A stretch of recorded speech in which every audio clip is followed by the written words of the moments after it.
کبھی کبھی ذہن میں یہ بھی خیال آتا ہے اچھا جی میں توبہ کر لوں گا، اللہ بڑا رحیم ہے، اللہ نے کسی کو تو معاف کرنا ہی ہے، اللہ معاف کر دے گا۔ بھئی اللہ رحیم ہے، معاف کر دیں گے، یہاں تک تو بات ہے صحیح، لیکن اگر موت کے وقت ایمان ہی سلامت نہ رہا تو پھر کیا بنے گا؟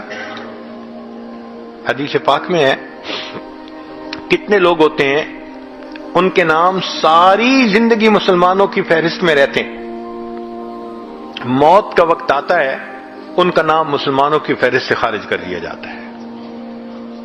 کتنے لوگ ہوں گے قرب قیامت میں یصبح مؤمنا و یمسی کافرا، نبی السلام نے فرمایا صبح اٹھیں گے ایمان والے ہوں گے، شام سونے کے لیے بستر پہ جائیں گے ایمان سے خالی ہوں گے۔ تو بھائی یہ جو ایمان سلب ہونے کی بھی باتیں ہیں، کہیں ایسا تو نہیں کہ گناہوں کے بد اثرات کی وجہ سے ایمان ہی سلب ہو جائے، پھر کیا بنے گا؟ رحمت تو ہوگی نا ان کے لیے جو ایمان کے ساتھ چلے گئے، اور ایمان سے ہی محروم تو پھر کہاں سے رحمت کا سوال پیدا ہوا؟ اور علماء نے لکھا ہے کہ کچھ گناہوں کے بد اثرات عین موت کے وقت ظاہر ہوتے ہیں، ان میں سے ایک گناہ زنا کا گناہ ہے۔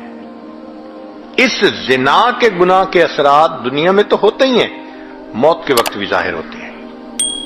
میں نے ایک مرتبہ حضرت مرشد عالم رحمۃ اللہ علیہ سے یہ بات پوچھی، حضرت میں چھوٹا بھی ہوں، کم علم بھی ہوں، ناسمجھ بھی ہوں، تو مجھے کچھ باتیں نہیں سمجھ میں آتی، آپ اگر اجازت دیں تو میں آپ سے پوچھ لیا کروں۔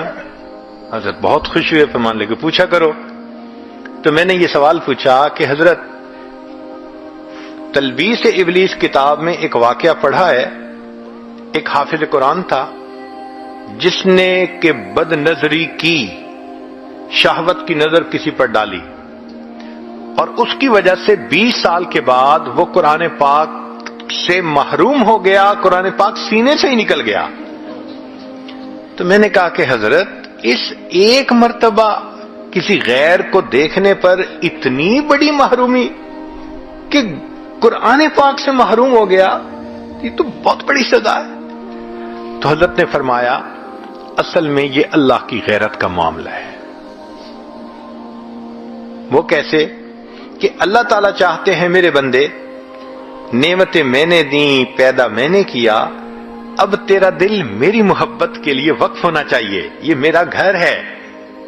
جب ہم اپنے دل میں اللہ کی بجائے کسی غیر محرم کو بساتے ہیں اور اس کی محبت دل میں لاتے ہیں، اب کسی عورت کے گھر ذرا کسی اور عورت کو لا کے بٹھاؤ نا، پھر دیکھو وہ کیسے ریئیکٹ کرتی ہے۔